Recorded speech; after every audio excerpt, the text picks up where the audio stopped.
The English gradually began to feel that they could make fuller and freer use of India for trade if they themselves ruled two countries. So they started removing the Nawabs and Rajas and started ruling themselves. లో మనం అసలుకి English వాళ్ళు అన్నవాళ్ళు మన ఇండియాని ఎప్పటి నుంచి rule చేయడం అన్నది స్టార్ట్ చేశారు అన్న దాని గురించి చెప్పుకుంటున్నాం అనమాట. ఇందులో ఏం చెప్తున్నారు, ఇంగ్లీష్ వాళ్ళు గ్రాడ్యువలీ టు ఫీల్, వాళ్ళు ఏమని ఫీల్ అయ్యారు, గ్రాడ్యువలీ చిన్నగా అని మనం చూస్తున్నట్లయితే fuller and freer use of India for trade, అంటే పూర్తిగా మళ్ళా ఫ్రీయర్ అంటే స్వేచ్ఛగా వాళ్ళు ఏం చేసుకోవాలి, ట్రేడ్ అన్నది చేసుకోవాలి. ఎవరికి మనీ కట్టకుండా ఎక్కువగా ట్యాక్సెస్ అన్ని వీళ్ళే విధించి అట్లాగా మంచి ఫ్రీగా వాళ్ళే ట్రేడ్ చేసుకోవాలి అనుకున్నారు. కాబట్టి if they themselves ruled the country, కాబట్టి ఏమనుకుంటున్నారు, ఈ కంట్రీని మేమే రూల్ చేయాలి అనేసి అనుకున్నారు అనమాట. కాబట్టి వాళ్ళు ఏం చేశారు, starting removing the nawabs and rajas, ఈ నవాబ్స్ని రాజాస్ని వీళ్ళు ఏం చేశారు, అది వరకు సపోర్ట్ ఇచ్చి వాళ్ళ తరఫున వార్ చేసేవాళ్ళు. ఆ రాజులు వాళ్ళు ఏం చేసేవాళ్ళు, వీళ్ళకి గిఫ్ట్స్ ఇచ్చేవాళ్ళు, తర్వాత మనీ ఇచ్చేవాళ్ళు, తర్వాత ల్యాండ్ ఇచ్చేవాళ్ళు కదా. అలాగా ఇచ్చే వాటిని అన్నిటిని కాకుండా ఇంకా ఫ్రీగా వాళ్ళు చేసుకోవాలి అంటే వాళ్ళే రూల్ చేసుకోవాలి అని అనుకున్నారు. కాబట్టి ఈ నవాబ్స్ని రాజాస్ని అన్న వాళ్ళని కూడా రిమూవ్ చేయటం అన్నది మొదలు పెట్టేశారు. రిమూవ్ చేసి వాళ్ళే పరిపాలించటం అన్నది స్టార్ట్ చేశారు అనేసి చెప్తున్నాడు. 157 CE the English defeated Siroz Dowla, the Nawab of Bengal, at the place called Plassey and established their rule over Bengal. The Battle of Plassey is an important event in the Indian history. After that, the English started conquering many other kings of India, big and small. మేమని చెప్పుకుంటున్నాము అని అంటే in 1757 CE అంటే common ఎరా అని చెప్పుకున్నాం కదా. అయితే ఆ టైమింగ్లో English వాళ్ళు అసలుకి ఫస్ట్గా ఎక్కడి నుంచి రూల్ చేయడం అన్నది స్టార్ట్ చేశారు, అది ఏ ప్లేస్ అని మనం చూసినట్లయితే ఇంగ్లీష్ డిఫీటెడ్ సిరోజ్ దౌలా అని చెప్తున్నాడు అనమాట. ఓకే, ఆ సిరోజ్ దౌలా అన్న ఆయన ఏ ప్రాంతానికి ఆయన కింగ్గా ఉన్నాడు లేక అని చూసినట్లయితే ద నవాబ్ ఆఫ్ బెంగాల్, ఆయన బెంగాల్కి నవాబ్గా ఉన్నాడు. అప్పట్లో కింగ్ కూడా నవాబ్ అని కూడా పిలిచేవాళ్ళు అనమాట. ఓకే, బెంగాల్కి నవాబ్గా ఉన్నాడు. At the place called Plassey, అది కూడా ఆ ప్లేస్ని ఏమని పిలుస్తారు, ప్లాసీ అనేసి పిలుస్తారు అని చెప్తున్నాడు. అందుకనే దాని పేరు ఆ ప్లేస్ పేరు మీదగానే ద బ్యాటిల్ ఆఫ్ ప్లాసీ అని పిలుస్తారు అనమాట. ఓకే, ఆ ప్లాసీ అన్నది ఆ ప్లేస్ లో the Plassey and established their rule over Bengal, అక్కడి నుంచే బెంగాల్లో నుంచి తమ పరిపాలించడం రూల్ చేయడం అన్నది ఫస్ట్ గా స్టార్ట్ చేశారు అని చెప్తున్నాడు. అది వచ్చేసి మనకి ఏం చెప్తున్నాడు, దాన్ని ఏమని అంటామని చెప్తున్నాడు, the battle of Plassey is an important event in the Indian history అంటున్నాడు. ఏంటి ఇండియన్ హిస్టరీ అని అంటే మన కింగ్స్ కూడా చాలా పవర్ఫుల్ కింగ్స్ అనమాట. అప్పుడు దాకా బ్రిటిషర్స్ కి వీళ్ళు గిఫ్ట్స్ ఇవ్వటము, మనీ ఇవ్వటము, వీళ్ళ వల్ల ఆల్రెడీ మన ఇండియన్స్ కింగ్స్, నవాబ్స్, వీళ్ళందరూ రాజాస్ వీళ్ళందరూ కూడా ఇసికిపోయి ఉన్నారు వీళ్ళు చేసే పనులకి. కాబట్టి అప్పుడు సిరాజ్ దౌలా ఫస్ట్ గా వచ్చేసి వాళ్ళు ఆ సిరాజ్ దౌలా దగ్గర ప్లాసీ దగ్గర వార్ చేసి ఆ ప్లేస్ లో అని ఆక్రమించాలని అనుకున్నారు. దానికి సిరాజ్ దౌలా ఒప్పుకోకపోవటం వల్ల ఆయన మీదకి వార్ బ్యాటిల్ చేయడం కోసం అనేసి యుద్ధం చేయడానికి వస్తారు. వచ్చినప్పుడు ఎంతమంది ఆ సిరాజ్ దౌలా ఫోర్ట్ ఉంటుంది కదా, ఆయన్ని ఆక్రమించడం కోసం అనేసి 143 మెంబర్స్ వస్తారనమాట. ఎవరు, ఇంగ్లీష్ ఆర్మీ వాళ్ళు. వచ్చినప్పుడు వాళ్ళందరినీ ఒక రూమ్ లో బందీ చేస్తాడు ఈయన. ఆ రూమ్ లో ఎయిర్ సరిగా రాదనమాట, దాంతో చాలా మంది చనిపోతారనమాట. లాస్ట్లీ మనకు ఆ స్టోరీలో ఏం చెప్తారంటే ఓన్లీ 23 మెంబర్స్ మాత్రమే బతుకుంటారు, మిగతా వాళ్ళంతా కూడా చనిపోతారు ఊపిరాడక గాలి ఆడక అనేసి చెప్తారు. ఇలా జరగడం వల్ల ఏం జరిగింది అని అంటే రాబర్ట్ క్లైవ్ అనే ఆయన గవర్నర్ ఆ సిరాజ్ దౌలాని చంపేసేసి అతనికి అనువైన మీర్ జాఫర్ అనే ఆయన ఏం చేస్తాడంటే అక్కడ నవాబ్గా నియమిస్తాడనమాట. అదే మనకు వచ్చేసేసి ఇక్కడ ఇచ్చిన ఇన్ ద ఇండియన్ హిస్టరీలో వచ్చిన ఇంపార్టెంట్ ఈవెంట్ స్టోరీ వచ్చేసేసి ఏంటి అని అంటే ఇదే అనమాట. ఓకే, ఇది మనకు అవసరం లేదు, మీకు ఒక ఐడియా కోసం అనేసి నేను చెప్తున్నా. బెంగాల్ వీళ్ళు డిఫీట్ చేసి ఆక్యుపై చేసుకుంటారు. ఇంకా చిన్న చిన్నగా అక్కడ ఇండియాలో ఉన్న other kingdoms of India, big and small, చిన్నవి పెద్దవి అన్నది లేకుండా వాటన్నిటిని కూడా ఆక్రమించుకోవటం అన్నది స్టార్ట్ చేశారు. వాళ్ళు రూల్ చేయటం అన్నది స్టార్ట్ చేశారు. East India company also forced the Nizam of Hyderabad to hand over the coastal Andhra Pradesh districts Krishna, East Godavari, West Godavari, Srikakulam, Vijayanagaram, Prakasham and Visakhapatnam and Guntur. Between the years 1765 to 1768, these were known as the Northern Sarkars of the Madras Province of the company. In return, the English agreed to maintain an army contingent for the use of the Nizam.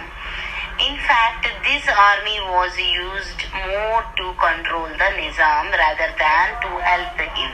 Paragraph లో మనం చూసినట్లయితే 1765 నుంచి 1768 ప్రాంతంలో ఏం జరిగిందంటున్నాడు, English east India company వచ్చేసి Nizam of Hyderabad ని ఏం చేశారు, ఆ నిజాం ని బాగా ఆయన మీద ఫోర్స్ చేశారంట. ఏమని, ఈ కృష్ణ, గోదావరి, వెస్ట్ గోదావరి, ఈస్ట్ గోదావరి, శ్రీకాకుళం, విశాఖపట్నం, ప్రకాశం, తర్వాత విజయనగరం అండ్ గుంటూరు, ఈ ప్లేసెస్ అన్నిటిని కూడా వాళ్ళకి ఇచ్చేయాలని. ఆ ఏరియాని ఏమని పిలుస్తారంట, మనం చూసినట్లయితే నార్థన్ సర్కార్ అనేసి ఈ ఏరియాస్ ని పిలుస్తారని చెప్తున్నాడు.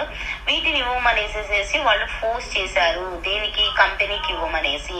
ఇవి అంతకుముందు దేంట్లో కలిసి ఉన్నాయని చెప్తున్నాడు, మెడ్రాస్ ప్రావిడెన్స్ లో కలిసి ఉన్నాయి అని చెప్తున్నాడు. అంటే మెడ్రాస్ తో కలిసిపోయి ఉన్నాయి అని చెప్తున్నాడు అనమాట. అయితే ఈ ప్రాంతాన్ని అంతా కూడా నిజాం ఇయ్యాలనేసి వాళ్ళు కోరుకున్నారంట. ఎందుకు కోరుకున్నారు అని అంటే ఇక్కడ కూడా ఒక చిన్న స్టోరీ ఉందన్నమాట. అసలుకి నిజాం రూల్ చేసే టైమింగ్ లో దేశముఖులు అనేవాళ్ళు ఈ తెలంగాణ రీజన్ లో ఎక్కువగా ఉండేవాళ్ళు. వాళ్ళు చేసే కొన్ని పనుల వల్ల నిజాంకి మనీ అన్నది, నిజాం ట్రెజర్ అంతా కూడా డ్రైన్ అయిపోతుంది అనమాట. ఆ టైమింగ్ లో నిజాం ఏం చేస్తాడు అని అంటే, పాబ్లో అనే ఒక ఆర్మీ ఆఫీసర్ దగ్గర ఈయన, ఇంగ్లీష్ ఆర్మీ ఆఫీసర్ దగ్గర ఈయన లోన్ తీసుకుంటాడు అనమాట. నిజాం తీసుకోవటం వల్ల ఆ లోన్ ఆయన కట్టలేకపోవటం వల్ల దాన్ని బ్రిటిషర్సే ఆ లోన్ ని రీప్లేస్ చేస్తారనమాట.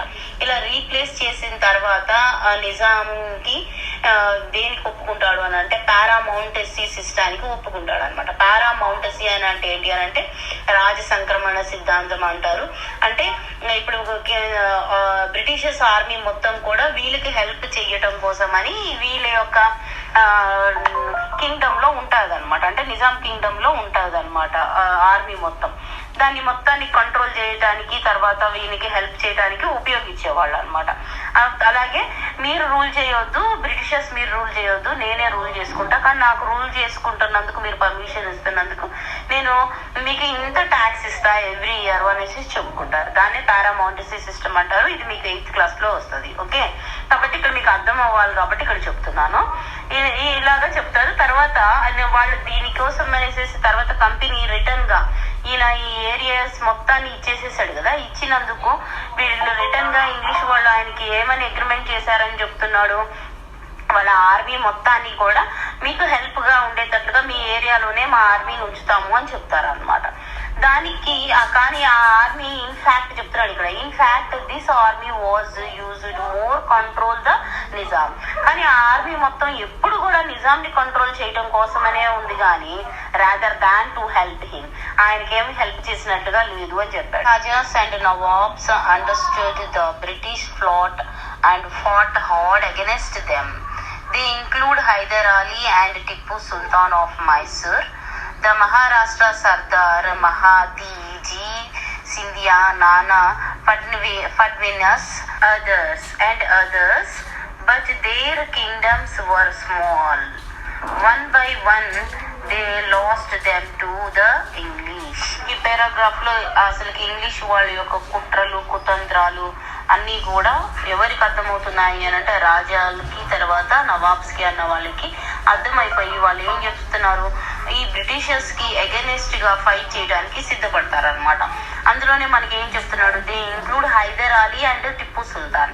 వీళ్ళిద్దరు కూడా ఎక్కడ వాళ్ళు అని అంటే మైసూర్ రూల్ చేసిన వాళ్ళే అనమాట. ఓకే, అలాంటి వాళ్ళు వీళ్ళు ఏం చేస్తారు అని అంటే ఫస్ట్ వచ్చేసేసి ఫస్ట్ వార్ మనం చూసినట్లయితే మైసూర్ వార్ బ్యాటిల్ అన్నది 4 విధాలుగా జరుగుతుంది, 4 times జరుగుతుంది అనమాట. ఓకే, 4 సార్లు జరిగిన తర్వాత 4వసారి బ్రిటిషర్స్ టోటల్ గా దాన్ని గెలుస్తారు మైసూర్ని. ఓకే, అలా గెలిచినప్పుడు వాళ్ళు దాన్ని స్వాధీనం చేసుకుంటారు అనమాట. ఓకే, ఇలా ఈ యొక్క బ్యాటిల్లోనే హైదర్ అలీ చనిపోతాడు, అలాగనే టిప్పు సుల్తాన్ కూడా చనిపోతాడు అనమాట. నెక్స్ట్ మనం చూసినట్లయితే ఎవరి గురించి చెప్తున్నాడు, మహారాష్ట్రలో ఉన్న సర్దార్ మహాదీజీ సింధియా గురించి చెప్తున్నాడు. అక్కడున్న అతని యొక్క డైనస్టీ కూడా, తర్వాత ఇలా వీళ్ళ కింగ్డమ్స్ అన్ని కూడా ఎలాంటివి అని చెప్తున్నాడు, వర్ స్మాల్ 1 by 1 అవన్నిటి కూడా ఏం చేస్తుంది అని చెప్తున్నాడు. ఈ ఇంగ్లీష్ వాళ్ళు వాళ్ళ వసూలు చేసేసుకుంటున్నారు, వాళ్ళు ఆ డైనస్టీస్ అన్నిటినీ వాళ్ళ పైన బ్యాటిల్ చేయటం, దాంట్లో వాళ్ళు గెలవటం, వాళ్ళు తీసేసుకోవటం అన్నది స్టార్ట్ చేశారనమాట. Those who played an important role in the British success on the battlefield were generals Robert Clive and Hastings and Lord Wellesley. Okay, Lord Wellesley. Large part of the India came under the direct rule of the English. అయితే వీళ్ళ యొక్క important generals ఎవరంటే ఈ Robert Clive అన్న ఆయన, తర్వాత మనం చూసినట్లయితే వారెన్ హెస్టింగ్, నెక్స్ట్ తర్వాత మనం చూసినట్లయితే ఇంకెవరు చెప్తున్నాడు, లార్డ్ వెలెస్లీ. వీళ్ళ ముగ్గురు వల్ల ఏమైపోయిందంటున్నాడు, స్లోగా లార్జ్ పార్ట్ ఆఫ్ ఇండియా మొత్తం కూడా అండర్ ద డైరెక్ట్ రూలింగ్. ఇప్పుడు దాకా రాజులు వీళ్ళకి ట్యాక్సెస్ కట్టి వాళ్ళు రూల్ చేస్తూ ఉండేవాళ్ళు అనమాట. కానీ ఇప్పుడు ఏమైంది అంటున్నాడు, డైరెక్ట్ గా బ్రిటిషర్స్ రూలింగ్ కిందకి వచ్చేసింది అనేసి చెప్తున్నాడు అనమాట. అయితే మరి కింగ్స్ నవాబ్స్ ఎవరు లేరా అంటే ఉన్నారు, కానీ వాళ్ళు ఎలాంటి వాళ్ళు ఉన్నారు అని చెప్తున్నాడు. In many places the rajas and nawabs continues to rule but they were under the sovereignty of the English. Sovereignty of the English అంటే ఇంగ్లీష్ వాళ్ళ కింద వీళ్ళు పనిచేయాల్సి వచ్చేది, అంతేగాని వీళ్ళ యొక్క ఇండిపెండెన్స్నెస్ తో రూల్ చేసేది ఇది కాదనమాట. ఓకే, దీన్నే సవర్నిటీ అంటే సార్వభౌమాధికారం అనేసి తెలుగులో చెప్పుకుంటాము. అంటే అది ఇంగ్లీష్ వాళ్ళకే ఉంటది, కానీ వీళ్ళకి ఎలాంటి హక్కులు ఉండవు. వాళ్ళు ఏం చెప్తే, వాళ్ళు ఏ రూల్ పాస్ చేస్తే ఆ రూల్ ని వీళ్ళు పాస్ చేసుకుంటూ రూల్ చేసేవాళ్ళు అని చెప్తున్నాడు అనమాట. English official known as the resident. వీళ్ళ పైన ఎవరు ఉండేవాళ్ళు అని అంటే రెసిడెంట్ అనే ఒక అఫీషియల్ ని కూడా ఈ నవాబ్ కింగ్స్ పైన అపాయింట్ చేసి ఉంచేవాళ్ళు అంట. Would be assigned to stay in the court of these kings or nawabs. ఇంకేం చెప్తున్నాడు, ఈయన ఎక్కడుంటాడు అని అంటే వీళ్ళ యొక్క కోర్టులో, అంటే వీళ్ళు పరిపాలించే డైనస్టీలోనే ఈయన కూడా ఉండేవాడు. ఉండి ఎప్పుడు కూడా కింగ్స్ ని నవాబ్స్ ని ఏం చేసేవాడు, అబ్జర్వ్ చేస్తూ ఉండేవాడు అనమాట.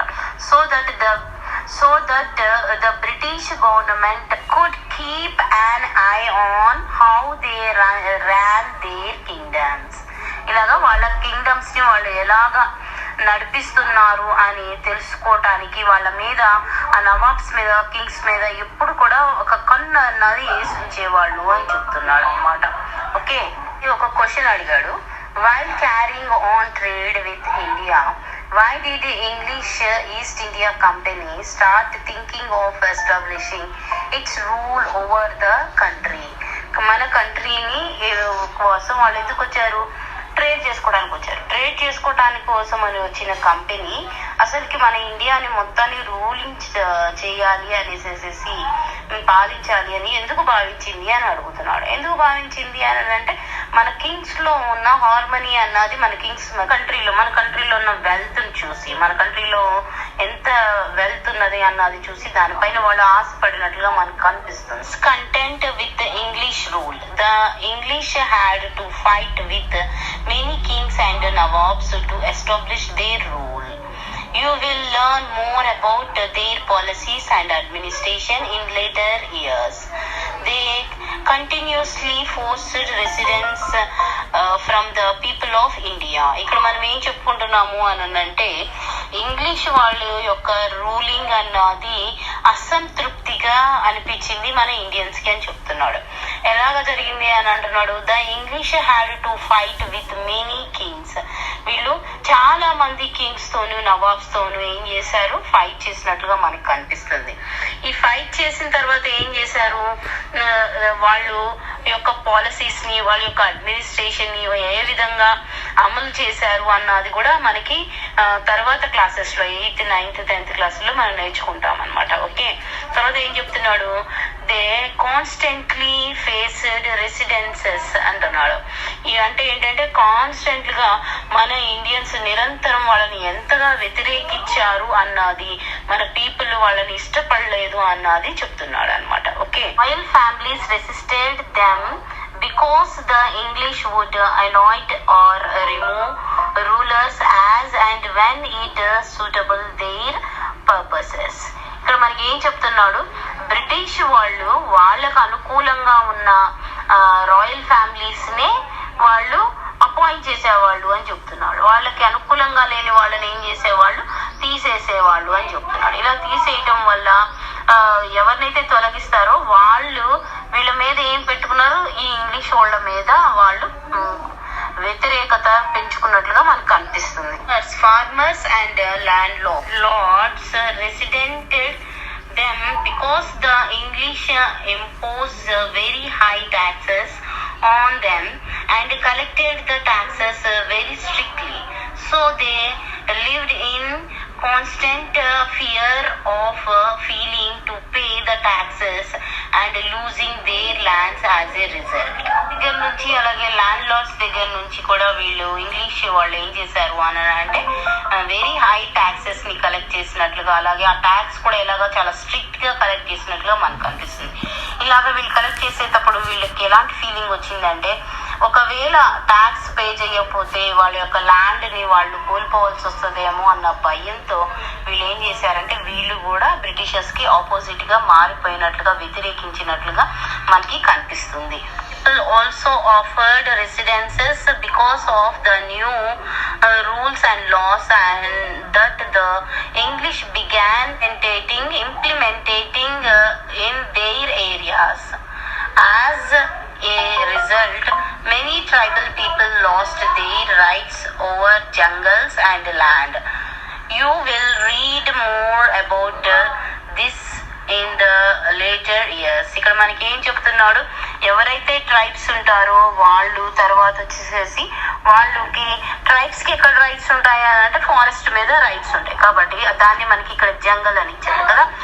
వీళ్ళు నియమించే లాసే కానీ తర్వాత అడ్మినిస్ట్రేషన్ వల్ల వీళ్ళు కూడా ఏమనుకున్నారు అని అంటే ఆ అడవి పైన వీళ్ళకున్న రైట్స్ ని వీళ్ళు కోల్పోతామేమో అన్న భయంతో వీళ్ళు కూడా ఏం చేశారంటున్నారు, తిరుగుబాటు చేశారు అనేసి చెప్తున్నాడు అనమాట. ఇంకా ఎలాగ జరిగింది అది అన్నది మనం తర్వాత క్లాస్ లో చదువుకోవచ్చు అని చెప్పాడు. Hindus and Muslims feared that English would destroy their faiths and convert them to Christians. Muslims తర్వాత వచ్చేసి హిందూస్ చాలామంది భయపడ్డారంట ఇంగ్లీష్ వాళ్ళకి. ఎందుకు అని అంటే వాళ్ళని ఎక్కడ వాళ్ళు క్రిస్టియన్గా మార్చేస్తారు అనేసి. తర్వాత మనం చూసినట్లయితే the English faced their toughest battle in 1857 when for a few months their rule was uprooted over almost the entire northern Indian region. This revolt was started by Indian sipais or soldiers who were soon joined by royal families, landlords, farmers, tribal people, and craftsmen.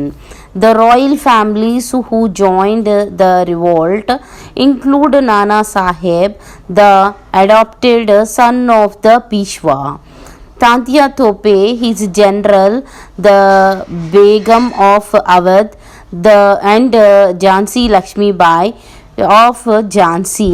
Hindus and Muslims fought together against their common enemy. చూసినట్లయితే 1857లో ఒక revolt జరిగిందని చెప్తున్నాడు. దీన్నే మనకి ఎగ్జామ్స్లో first revolt అని కూడా చెప్పుకుంటాము.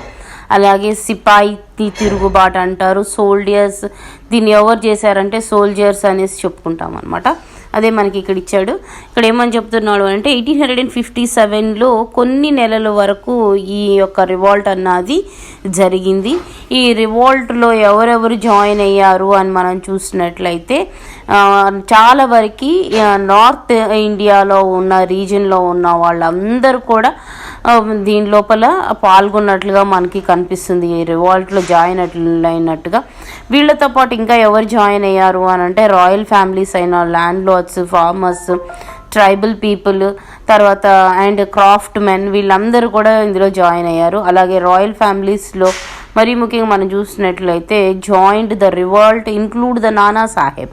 ఈ నానా సాహెబ్ అన్న ఆయన దేనికోసము అని అంటే పీష్వా అనే పదవి కోసం అనేసేసి ఆయన దత్తపుత్రుడుగా ఉన్నాడనమాట. కాబట్టి ఆ పదవి కోసం అనేసి ఆయన పోరాడినట్టుగా.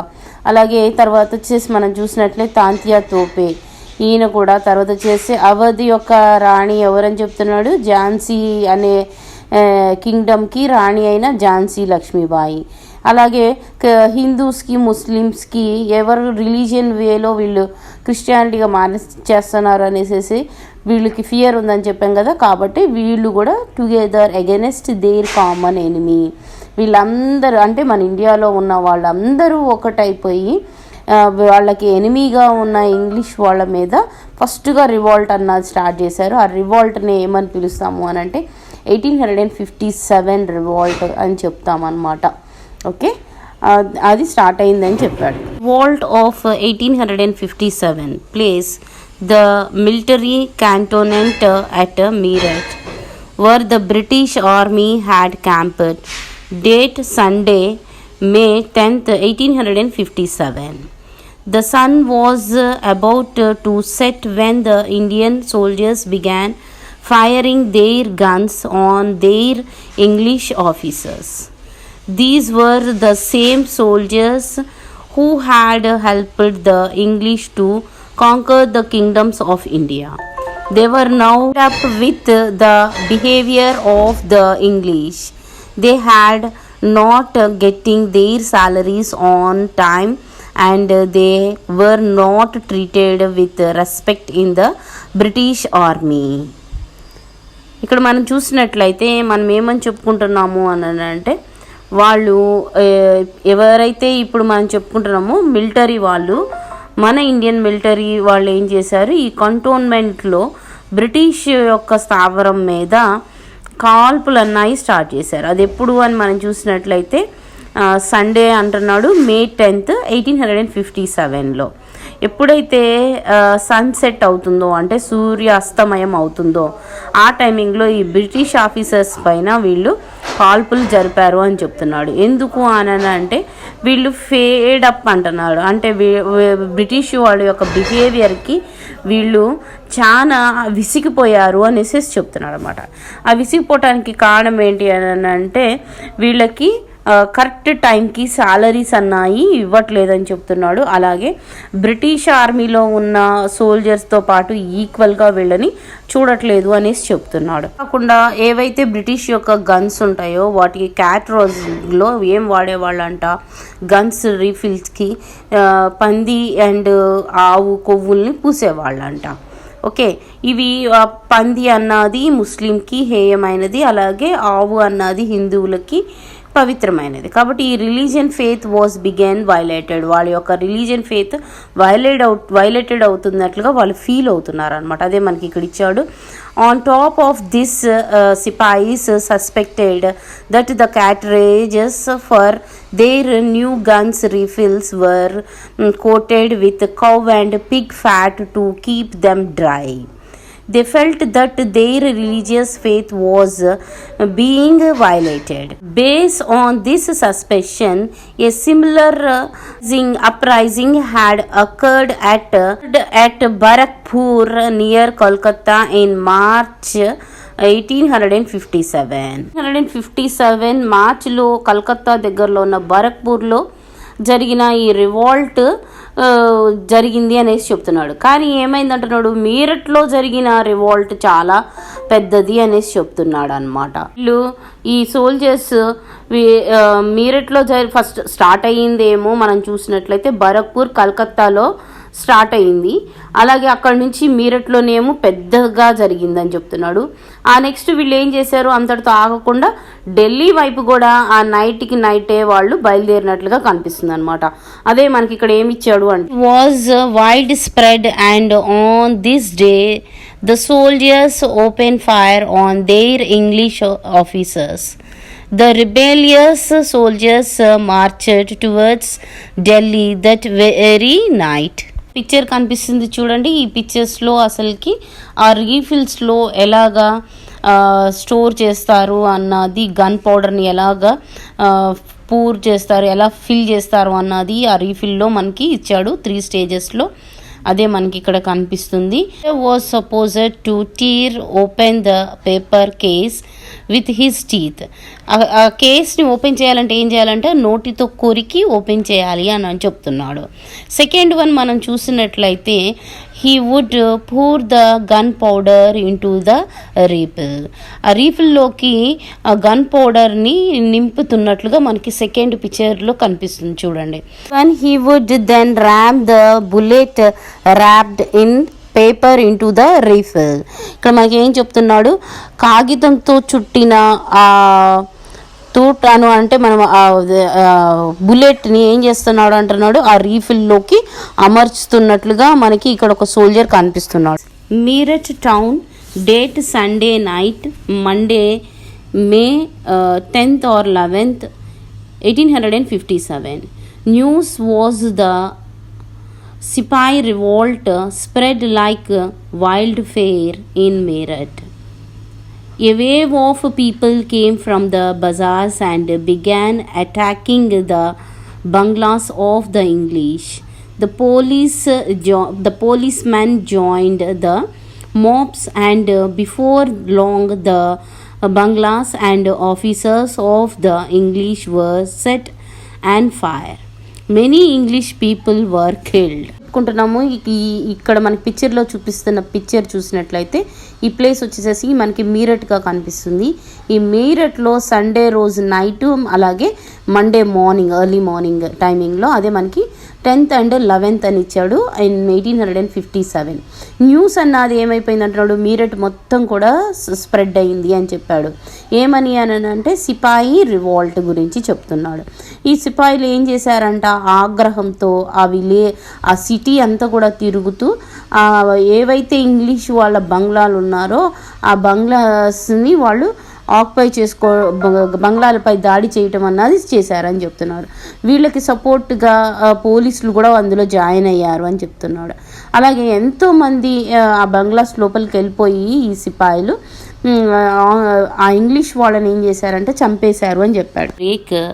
The Sipais of Meerut had crossed the Yamuna and reached Delhi, entered the Lal Quilla where the Badshah Bahadur Shah Jafar of the Mughal dynasty was imprisoned by the English.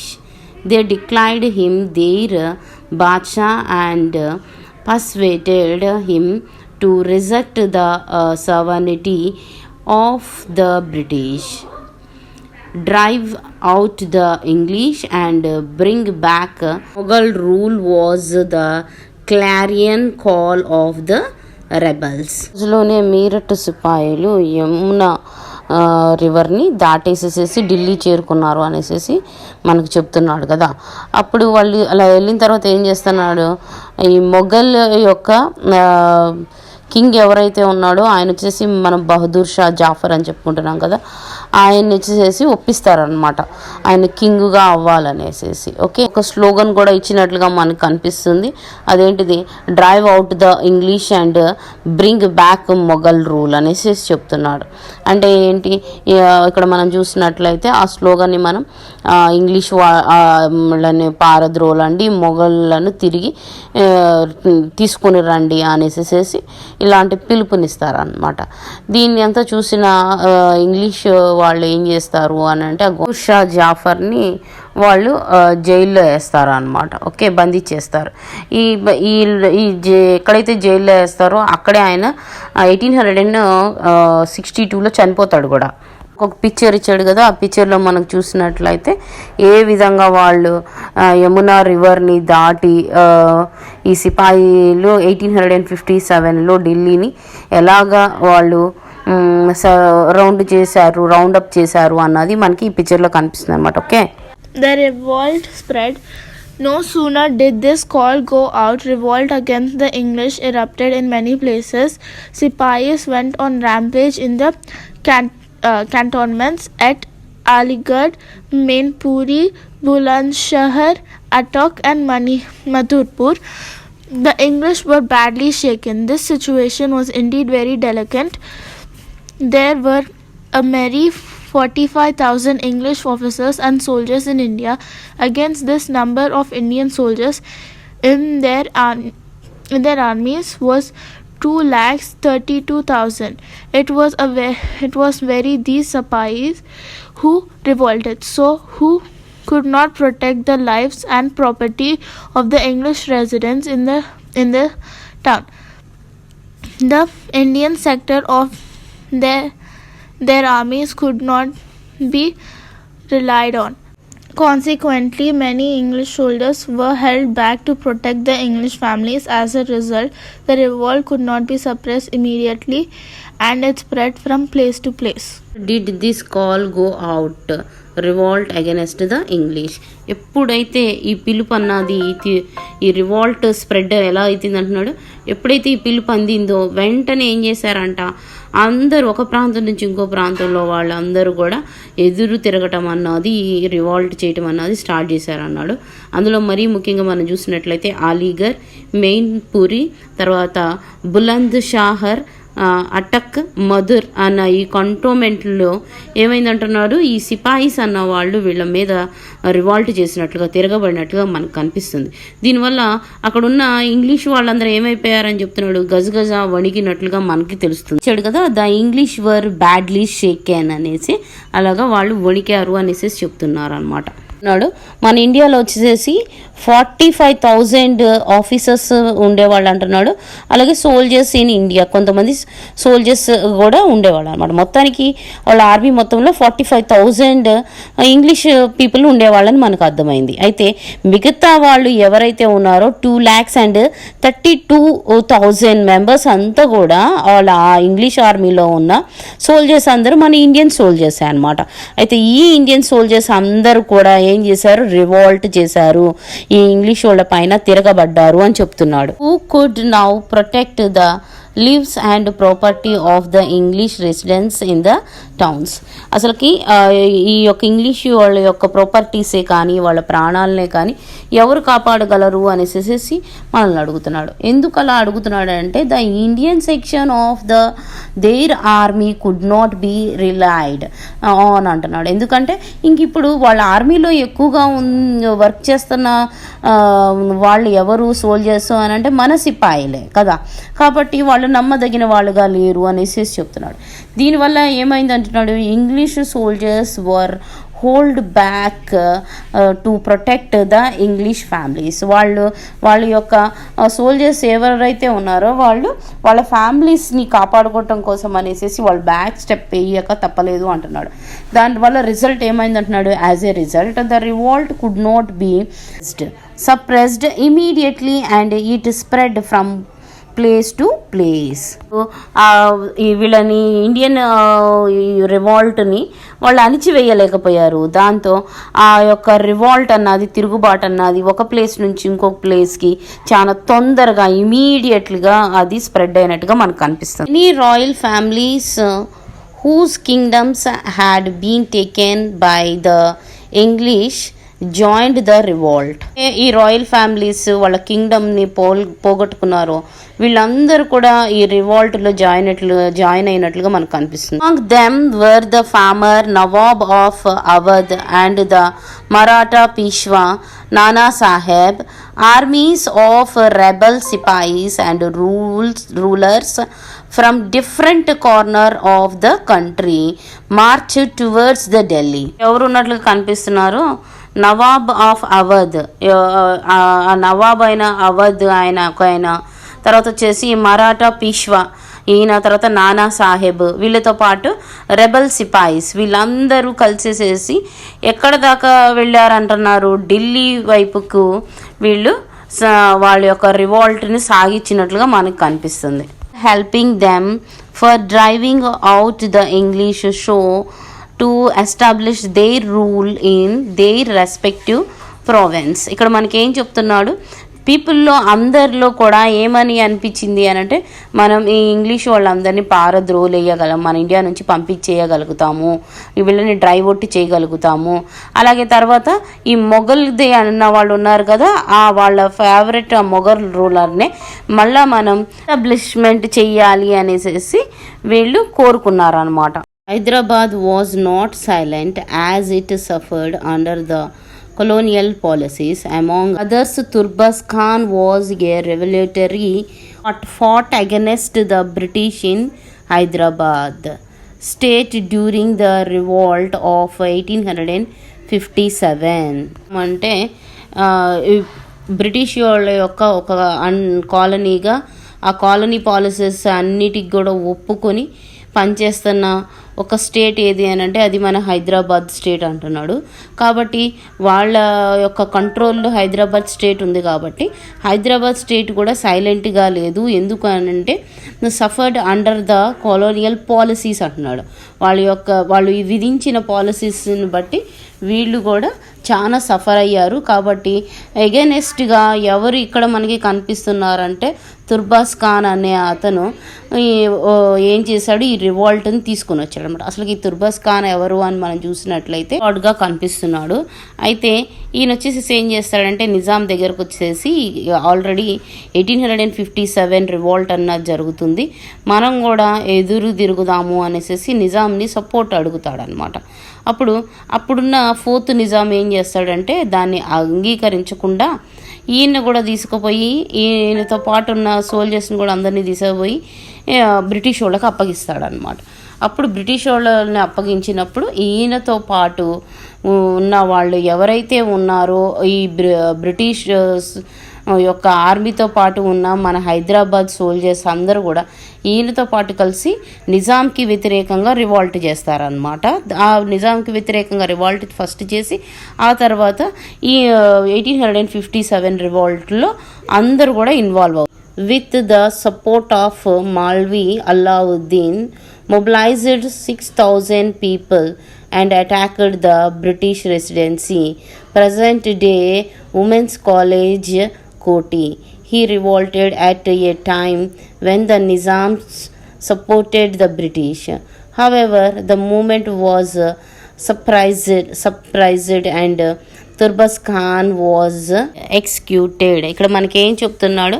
ఈ తుర్బస్ ఖాన్ అన్న ఆయన ఈ అల్లావుద్దీన్ అనే ఆయనతో మద్దతుతో 6,000 మంది 6,000 మెంబర్స్ని తీసుకొని ఇప్పుడు కోటి ఉమెన్స్ కాలేజ్ ఉంది కదా, అదే మనం ఇప్పుడు యూనివర్సిటీ కింద కూడా చెప్పుకుంటున్నాము, దానిపైన వీళ్ళు అటాక్ చేసినట్లుగా కనిపిస్తుంది. అది ఏంటి అని అంటే ఒకప్పటి కాలంలో బ్రిటిష్ యొక్క రెసిడెన్సీగా మనకి కనిపిస్తుంది అనమాట.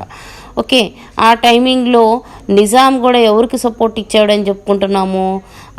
ఈ బ్రిటిషర్స్కే సపోర్ట్ ఇచ్చాడు. అలాగే ఆ టైమింగ్లో ఏమని చెప్తున్నాడు?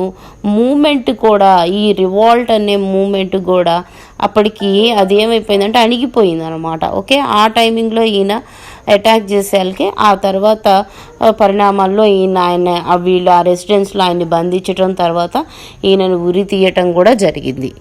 In every village, the flames of revolt spread from Kasbah to Kasbah and village to village in Uttar Pradesh and Bihar.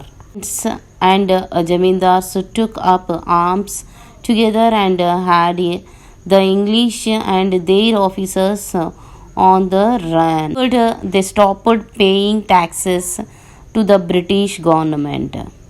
ఇక్కడ మనం చూసినట్లయితే ఏమని చెప్పుకుంటున్నాము అని అంటే, ఉత్తరప్రదేశ్ తర్వాత బీహార్లో విలేజ్ టు విలేజ్, తర్వాత వచ్చేసి మనం చూసినట్లయితే కస్బా టు కస్బా అంటే వీధికి నుంచి వీధికి, ఓకే, ఇలాంటివి ఫ్లేమ్స్ అంటే మనకు తెలుసు కదా, చిన్న చిన్న స్పార్క్ లాగా జ్వాలల్లాగా వ్యాపించేసింది ఈ రివాల్ట్ అని చెప్పాడు అనమాట. కాబట్టి అక్కడున్న రైతులే కానీ ఫార్మర్సే కానీ, పెజెంట్స్ అంటే ఫార్మర్స్ అనమాట, తర్వాత జమీందారులే కానీ ఇలాగ అందరూ కలిసి ఒకటైపోయి ఏం చేశారంటున్నాడు, ఇంగ్లీష్ వాళ్ళని మన ఇండియా నుంచి పంపించేసేయాలి అనేసి అనుకున్నారనమాట. కాబట్టి వీళ్ళు ఏం చేశారు, బ్రిటిష్ గవర్నమెంట్కి ట్యాక్సెస్ పే చేయటం అన్నాయి స్టాప్ చేసేసారు అని చెప్తున్నాడు. They Thor up railway lines, burnt down police stations, courts, post and telegraph offices, and uprooted the telegraph wires. All these were the new service that the English had introduced in India. English వాళ్ళు మన ఇండియాలో కొత్తగా ప్రవేశపెట్టారో, introduce చేశారో వాటినన్నిటినీ కూడా, అంటే for example మనకి ఇక్కడ ఏమి ఇచ్చాడు, రైల్వే లైన్సే కానీ, తర్వాత పోలీస్ స్టేషన్సే కానీ, టెలిగ్రాఫే కానీ, ఇట్లాంటి వాటిని తర్వాత పోస్ట్ ఆఫీస్నే కానీ వీటన్నిటిని ఏం చేశారంటున్నారు, వీళ్ళు తగలబెట్టేశారు అనేసి మనకు చెప్తున్నాడు. It start the English in their faces, the Indian people became more and more courageous in their fight against the British rulers. వీళ్ళకి ఇలాగా వాళ్ళని ట్యాక్సెస్ పే చేయటం స్టాప్ చేయటం, తర్వాత వీళ్ళని ఒక పోలీస్ స్టేషన్సే కానీ, తర్వాత రైల్వేస్ మార్గాలే కానీ ఇవన్నీ కూడా అటాక్ చేయటం, అలాగే వర్క్ చేయకుండా ఉండటం, అలాగా వీళ్ళు ఎన్నో చేయటం వల్ల ఈ ఇంగ్లీష్ వాళ్ళంతా కూడా బ్యాక్ స్టెప్ వేయటం చూసి వీళ్ళకి ఏమైపోయింది అంటున్నాడు, కరేజ్ అంటే ధైర్యము నింపేసుకున్నారనమాట. మనం ఈ ఇంగ్లీష్ వాళ్ళని ఓడించి మళ్ళీ మనం ఇండియాని మనమే రూల్ చేసుకోవచ్చు అన్న విశ్వాసం వీళ్ళల్లో పెరిగిపోయింది అని చెప్తున్నాడు. Looted the houses and burnt the documents of many money lenders. These money lenders had become very powerful in the villages with the help of the English laws. ఇక్కడ మనకి ఏం చెప్తున్నాడు, ఈ ఇంగ్లీష్ వాళ్ళ యొక్క లాస్ని అడ్డం పెట్టుకుని ఈ మనీ లెండర్స్ అన్న వాళ్ళు ఏం చేసేవాళ్ళు, ఎక్కువగా డబ్బులు సంపాదించటం వల్ల వాళ్ళు ఆ విలేజెస్లో ఎలాగుండేవాళ్ళు, పవర్ఫుల్ పర్సన్స్గా ఉండేవాళ్ళు అనమాట. అలాంటి వాళ్ళ ఇళ్లల్లోకి వీళ్ళు వెళ్ళి విలువైన వస్తువులన్నీ తీసేసుకోవటం, తర్వాత డాక్యుమెంట్స్ అన్నిటిని కాల్ చేయటం అలాంటివి చేశారు అని చెప్తున్నాడు. Revolt is suppressed. The revolt is suppressed అంటే అసలుకి ఇలాంటి తిరుగుబాటు ఎలా అణిచివేయబడింది, దాన్ని ఎలా స్టాప్ చేశారు అన్నది గురించి మనం ఇప్పుడు చెప్పుకుంటున్నాం అనమాట. ఇది మనం చూసినట్లయితే, despite the wide spread success of the revolt, the English slowly gained control over the situation అన్నది చాలా వరకు విజయవంతంగా అయినప్పటికీ కూడా లాస్ట్కి వచ్చేసరికి బ్రిటిష్ వాళ్ళు చిన్నగా దాన్ని వాళ్ళ కంట్రోల్లోకి తీసేసుకున్నారు స్లోలీగా అనేసి చెప్తున్నాడు. So fight bravely but there were two major weaknesses among them అన్న వాళ్ళు చాలా ధైర్యంగా వాళ్ళు ఫైట్స్ ఇచ్చారు, కానీ వాళ్ళల్లో ముఖ్యంగా 2 వీక్నెసెస్ ఉన్నాయి అనేసి చెప్తున్నాడు. ఆ వీక్నెసెస్ ఏంటో ఇప్పుడు చూద్దాం. In every town or region, different groups of rebels fought separately against the English. They did not fight together. there was no combined and well planned effort, so the English were able to tackle the rebels one by one in each area. The rebels also faced a shortage of modern arms. The guns and cannons, cartridge, and gunpowder they required were bought from outside India. Consequently, the rebels had to fight with old guns, arrows, spears, and swords. How long could such weapons last in a contest against the modern arms? Even then, the speed with which the revolt spread frightened the English, so they behaved the greater cruelty. Whenever they suppressed a rebel group, they killed the rebels in a most inhuman way and hanged their bodies from the trees in the village so that the village folk would understand the consequences of revolt. They tied some rebels to the mouths of the cannons and blew them into bits. Many rebels went into hiding, moving from place to place to avoid being caught by the English. Many of them even went to places like Nepal to hide. The English deported Emperor Bahadur Shah Zafar to a far away location in Rangoon, and it was there that the last Mughal emperor died. The revolt in 1857 was the biggest revolt to the challenge the mighty of the English. After suppressing it, their hold over India became stronger, and they ruled the country for 90 years. After the revolt, it took the English more than a year to suppress the revolt. In 1857, during this period, they changed many of their policies and adopted new ones. In 1858, Queen Victoria of England made an important declaration. She said Indian kings should rule their own kingdoms without anxiety because the English would not try to dethrone them. In this way, they established a close collaboration with the royal families of India. Similarly, the zamindars too were given many consequences and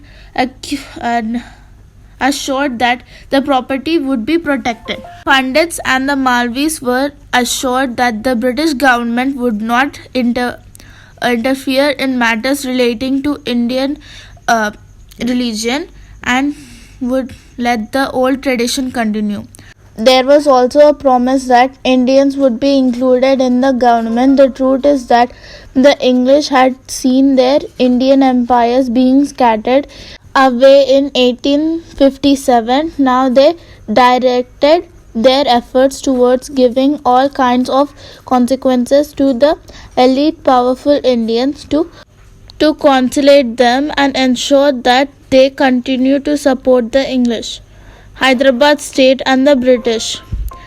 As with other kingdoms of the time, Hyderabad too came up under the influence of the English East Indian Company.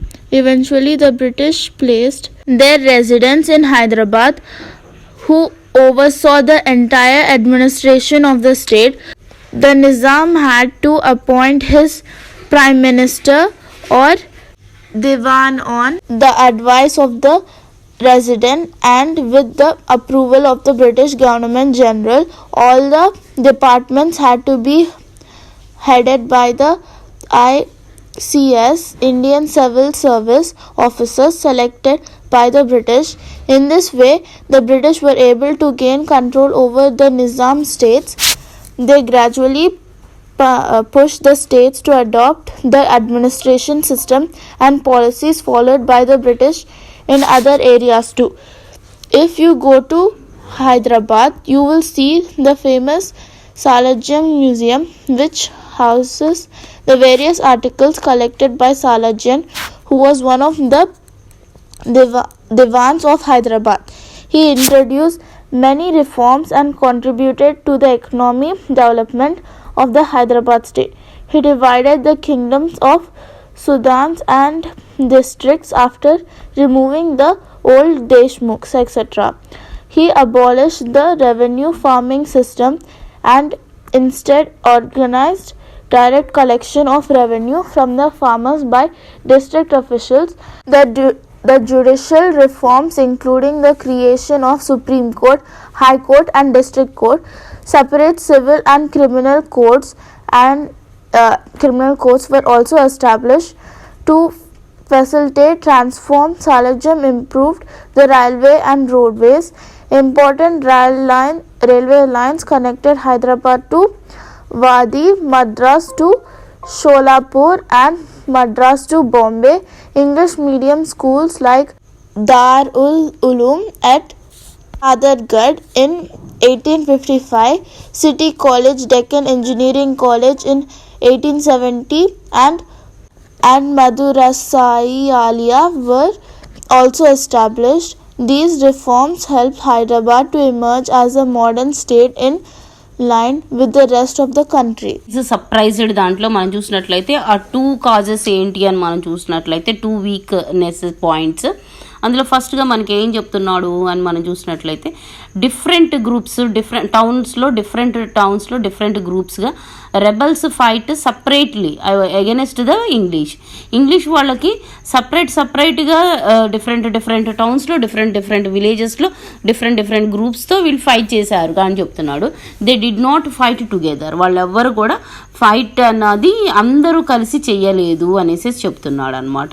Okay, దానివల్ల వీళ్ళలో ఏం నశించింది అని అంటే the combined and well planned, ఈ well planned అన్నది వాళ్ళలో లేదు అని చెప్తున్నారు అనమాట. కాబట్టి ఆ నెక్స్ట్ ఇంగ్లీష్ వాళ్ళు ఏం చేశారు అని మనం చూసినట్లయితే English were able to tackle the rebels one by one in each area.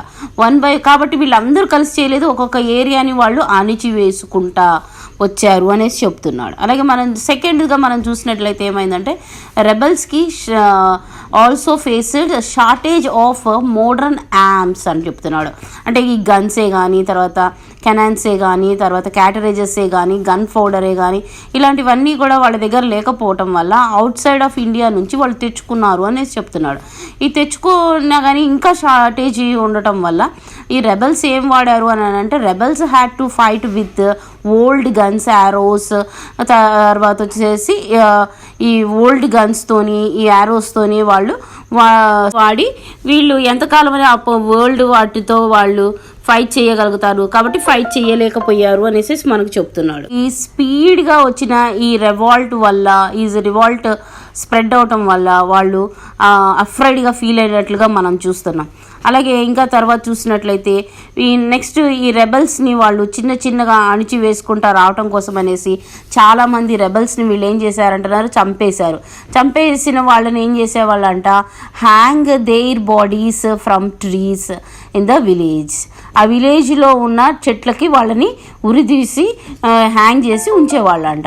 అప్పుడు అది చూసి మిగతా వాళ్ళు ఎవరు కూడా ఇలా చేస్తే ఇట్లా చేస్తారనమాట అనేసి వాళ్ళ అందరు విలేజ్లో ఉన్న వాళ్ళందరికీ అండర్స్టాండ్ అయ్యిద్ది అనేసి అందువల్ల ఎవ్వరు కూడా రివోల్ట్ అన్నది చెయ్యరు అనేసి వీళ్ళ ఫీలింగ్ అనమాట. మందిని ఏం చేశారని చెప్తున్నాడు, tied some rebels to the mouth of cannons and blow them to bits అని చెప్తున్నాడు. అంటే వాళ్ళని ఆ పిరంగులకి కట్టేసి ఏం చేసేవాళ్ళంట, ఆ పిరంగుల్ని పేల్చేవాళ్ళంట. పేల్చినప్పుడు ఏమైపోయింది, బాడీ అన్నది పీసెస్గా కట్ అయిపోయేదంట. ఈ విధంగా చూసి కూడా వాళ్ళు భయపడతారు అని వాళ్ళు ఫీల్ అయ్యేవాళ్ళు. అయితే చేయడం మొదలు పెట్టారు. చాలా మంది రెబల్స్ ఏం చేశారని చెప్తున్నారు, వాళ్ళు హైడ్ అవ్వటం కోసం అనేసి ఒక ప్లేస్ నుంచి ఇంకో ప్లేస్కి వెళ్ళిపోయే వాళ్ళని చెప్తున్నారు. అలాగే కొంతమంది ఎక్కడికి వెళ్ళిపోయారని చెప్తున్నాడు, నేపాల్కి వెళ్ళిపోయి కూడా అక్కడ హైడ్ అయ్యి వాళ్ళు అక్కడే ఉన్నట్లుగా కూడా మనకి అర్థమవుతుంది. అసలు ఏం చెప్తున్నాడు, Bahadur Shah Zafar to far away location in Rangoon. ఈయన ఎక్కడికి వెళ్ళిపోయాడు, రంగూన్ పారిపోయినట్లుగా మనకి మొఘల్ యొక్క ఎంపైర్ రంగూన్గా పారిపోయినట్లుగా మనకు అనిపిస్తుంది. అలాగే 1857లో జరిగిన ఈ రివాల్ట్ అన్నది చాలా పెద్దదిగా మనం చెప్పుకోవచ్చు. అలాగే ఈ రంగూన్లోనే ఈ బహదూర్ షా అన్న ఆయన చనిపోవటం కూడా జరుగుతుంది అనమాట. దీంతో surprising it their hold over India became stronger and they ruled the country for the next 90 years. Next 90 years దాకా కూడా రూల్ చేసే అంత స్ట్రాంగర్గా ఈ బ్రిటిషర్స్ రూలర్స్ మారిపోయాడు అని చెప్తున్నారు. రివాల్ట్ ఆఫ్టర్ ద రివాల్ట్ ఏం జరిగింది అని అంటే అసలుకి ఈ రివాల్ట్ అన్నది ఆపటానికి వీళ్ళకి ఎంతకాలం పట్టిందని చెప్తున్నాడు, more than A year to suppress the revolt of 1857 అని చెప్తున్నాడు. కనీసం వీళ్ళకి 1 సంవత్సర కాలం పట్టింది అనేసి చెప్తున్నాడు. దీని తర్వాత ఏం జరిగిందని చెప్తున్నాడు, ఆ పీరియడ్లో ఉన్నదంతా కూడా ఏమైపోయింది, చేంజ్ అయింది అంటున్నాడు. ఎలా చేంజ్ అయింది అని అంటే అప్పుడున్న క్వీన్ విక్టోరియా ఏం చేసింది ఆఫ్ ఇంగ్లాండ్, ఆమె ఏం చేసింది అంటే రూల్స్ని మార్చేసింది, న్యూ పాలసీస్ అన్నాయి అడాప్ట్ చేయటం అన్నది జరిగింది అనేసి చెప్తున్నాడు. ఏంటి 1858లో ఈ క్వీన్ విక్టోరియా ఏం చెప్పింది అని మనం చూసినట్లయితే మన ఇండియన్ కింగ్సే రూల్ చేస్తారు అని చెప్పింది అనమాట. దీనివల్ల ఏమనుకున్నారంటే మన ఇండియన్ కింగ్స్ ఇంగ్లీష్ వాళ్ళు వచ్చేసేసి వాళ్ళ డైనస్టీస్ని తీసేసుకుంటారని, లేకపోతే వాళ్ళని రూల్ చేయనీయకుండా వాళ్ళని స్టాప్ చేయటం, వాళ్ళని చంపేయటం చేస్తారని అనే బాధ మన ఇండియన్ కింగ్స్లో లేకుండా పోయింది అని చెప్తున్నాడు. ఈ యొక్క పాలసీస్ని బట్టి రాయల్ ఫ్యామిలీస్కి తర్వాత ఇండియన్స్కి క్లోజ్ రిలేషన్షిప్ అన్నది ఏర్పడినట్లుగా మనం కనిపిస్తుంది. అలాగే మనం చూసినట్లయితే ఈ జమీందార్స్కి కూడా వాళ్ళు కూడా వాళ్ళ ప్రాపర్టీస్ని వాళ్ళు కాపాడుకోగలిగినట్లుగా కూడా మనకు కనిపిస్తుంది. గురించి కూడా బ్రిటిష్ వాళ్ళు ఏమి జోక్యం చేసుకోవట్లేదు అని కూడా మనకు అర్థమైంది. చెప్తున్నాడు కదా, British government would not to interfere in matter relating to Indians religions. Okay, ఇలాగే ఇండియన్స్ రిలీజియన్స్లోనే కానీ and let the old traditions continue. అలాగే వాళ్ళ యొక్క ట్రెడిషన్స్లో కూడా ఎటువంటి జోక్యం అన్నది చేసుకోదు అనేసి చెప్తున్నాడు. అది మరీ ముఖ్యంగా పండిత్ అండ్ మాల్వాస్లో ఉన్న రిలీజియన్స్లోనే కానీ ఎటువంటి జోక్యం అన్నది చేసుకోదు అనేసి చెప్పింది. రిచ్ పీపుల్ యొక్క మద్దతు దీనికి కావాలనుకుంది కాబట్టి ఇక్కడ మనకి ఏం చెప్తున్నాడు, towards the given all kinds of conception. ఈ కన్సెక్షన్ అన్నవి కూడా మన ఇండియన్స్కి ఇచ్చినట్లుగా మనకి కనిపిస్తుంది. స్టేట్ అండ్ ద బ్రిటిష్ మనకి as with other kingdoms of the time Hyderabad to came under the influence of the English east India company. ఏమైనా చూసినట్లయితే మిగతా కంపెనీలు ఏవైతే ఇంగ్లీష్ ఈస్ట్ ఇండియా కంపెనీ కింద ఉన్నాయో అదే విధంగా మన హైదరాబాద్ కూడా వాళ్ళ యొక్క ఆధీనం కిందనే ఉండిపోయిందని చెప్తున్నాడు. బ్రిటిష్ వాళ్ళ యొక్క రెసిడెన్స్ హైదరాబాద్లోనే ఉండినట్లుగా మనకు అనిపిస్తుంది. నిజాం రూల్ చేయడానికి ఆయనకి ప్రైమ్ మినిస్టర్గా ఎవరున్నాడు అని అంటే దివాన్ ఉంటాడు అనమాట. ఆయన వచ్చేసేసి ఈ దివాన్ యొక్క హెల్ప్ తీసుకొని నిజాం రూల్ చేసేవాడు. అయినప్పటికీ కూడా ఈ ఇంగ్లీష్ గవర్నర్ జనరల్ యొక్క అనుమతి తీసుకొని ఆయన ఏదైనా కానీ చేయాల్సి వచ్చేదన్నమాట. ప్రైమ్ మినిస్టర్గా ఉన్న ఈ దివాన్ వల్ల బ్రిటిష్ గవర్నమెంట్లోనే కానీ తర్వాత వచ్చేసి ఈ నిజాం యొక్క గవర్నమెంట్లోనే కానీ ఎంతో డెవలప్మెంట్ జరిగిందని చెప్తున్నాడు. అది ఏంటంటే నిజాం ప్రైమ్ మినిస్టర్గా దివాన్ని పెట్టుకోవటానికి కూడా తప్పకుండా బ్రిటిష్ వాళ్ళ యొక్క పర్మిషన్ అన్నది తీసుకోవాల్సి వచ్చేదన్నమాట. ఓకే, గవర్నర్ జనరల్ యొక్క పర్మిషన్ని. అదే మనకి ఏం చెప్తున్నాడు అని అంటే ఐసిఎస్ అంటే ఏంటి అంటే ఇండియన్ సివిల్ సర్వీస్ ఆఫీసర్ని బ్రిటిష్ వాళ్ళు ఒకళ్ళని అపాయింట్ చేసేవాళ్ళు. ఆయనే ఆ స్టేట్ని మొత్తాన్ని కంట్రోల్ చేసేవాడు అనమాట. చెప్తున్నాడు, if you go to Hyderabad you will see the famous Salar Jung museum. వెళ్ళినట్టయితే అక్కడికి వెళ్ళినప్పుడు ఫేమస్ సాలార్జంగ్ మ్యూజియంని చూడగలవు అని చెప్తున్నాడు. అందులో ఏముంది అని అంటే ఈ సాలార్జంగ్ ఏవైతే సేకరిస్తాడో అవి వాల్యుబుల్ వస్తువులన్నీ కూడా అందులో మనకి కనిపిస్తాయి అన్నమాట. ఆర్టికల్స్, ఆ ఆర్టికల్స్ అన్నీ కూడా మనకి ఈ దివాన్ ఆఫ్ హైదరాబాద్ ఆయన పెట్టినదే ఆ సాలార్జంగ్ మ్యూజియం అన్న ఆయన హైదరాబాద్ ఎకనామిక్ డెవలప్మెంట్ కోసమని స్టేట్ కోసమని ఎంతో కృషి చేశాడని చెప్పొచ్చు. The kingdoms into subahs and districts after the removing the old Deshmukhs etcetera. అలాగే ఈయన ఏం చేశాడు, స్టేట్ని సుబాగా తర్వాత వచ్చేసి జిల్లాలుగా విభజించినట్లుగా నెక్స్ట్ పాత పద్ధతి అయిన తొలగించేసినట్లుగా మనకు కనిపిస్తుంది. చూసినట్లయితే he abolished the revenue farming system. అలాగే రెవెన్యూ ఫార్మింగ్ సిస్టమ్ అయిన సాగు చేసే ధనాన్ని కూడా ఏం చేశారు వీళ్ళు రెవెన్యూ మీద దాన్ని రద్దు చేశారు అనేసి చెప్తున్నాడు. వాళ్ళు అప్పట్లో ఏం చేసేవాళ్ళు అని అంటే ట్యాక్సెస్ అన్నవి కలెక్ట్ చేసేవాళ్ళు కదా ఫార్మర్స్ దగ్గర నుంచి. కాబట్టి ఇప్పుడు అబాలిష్ చేసేసారు కాబట్టి వీళ్ళే డైరెక్ట్గా కలెక్టర్స్ ఏం చేసేవాళ్ళు అని అంటే వీళ్ళ దగ్గర నుంచి డైరెక్ట్గా ట్యాక్స్ అన్నది రెవెన్యూ అన్నది కలెక్ట్ చేసేవాళ్ళు అని చెప్తున్నారు. ఇవే కాకుండా వీళ్ళకి లో include the supreme court, high court, తర్వాత డిస్ట్రిక్ట్ కోర్ట్స్ అన్నవి కూడా వీళ్ళ కోసం అని ఏర్పరిచినట్లుగా మనకు అనిపిస్తుంది. అవి కూడా civil and criminal case establish చేశారు. ట్రాన్స్పోర్ట్ కోసం అని కూడా ఏం చేశారని చెప్తున్నాడు. రైల్వేస్, తర్వాత రోడ్స్ అన్నవి కూడా కన్స్ట్రక్షన్ చేసినట్లుగా మనకి కనిపిస్తుంది. ఎవరంటే ఈ సాలార్ జంగ్ అన్న ఆయన వల్లనే డెవలప్ అయింది హైదరాబాద్ అని మనం చెప్పుకోవచ్చు.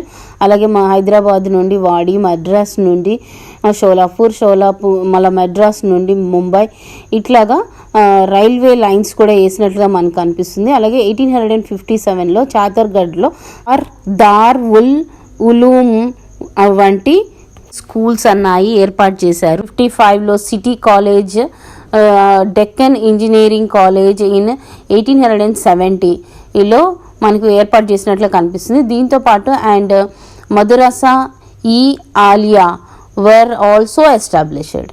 అలాగే ఇంకొక కాలేజ్గా మనకేం కనిపిస్తుందంటే మదరసా ఈ ఆలియా అని కూడా స్థాపించారు వీళ్ళు. రిఫార్మ్స్తోనే హైదరాబాద్ స్టేట్ అన్నది మనం చూసినట్లయితే కొత్తగా ఆరంభించినట్లుగా మనకి కంట్రీ మొత్తంలోనే ఒక రిచ్ స్టేట్గా మనకి కనిపిస్తుంది.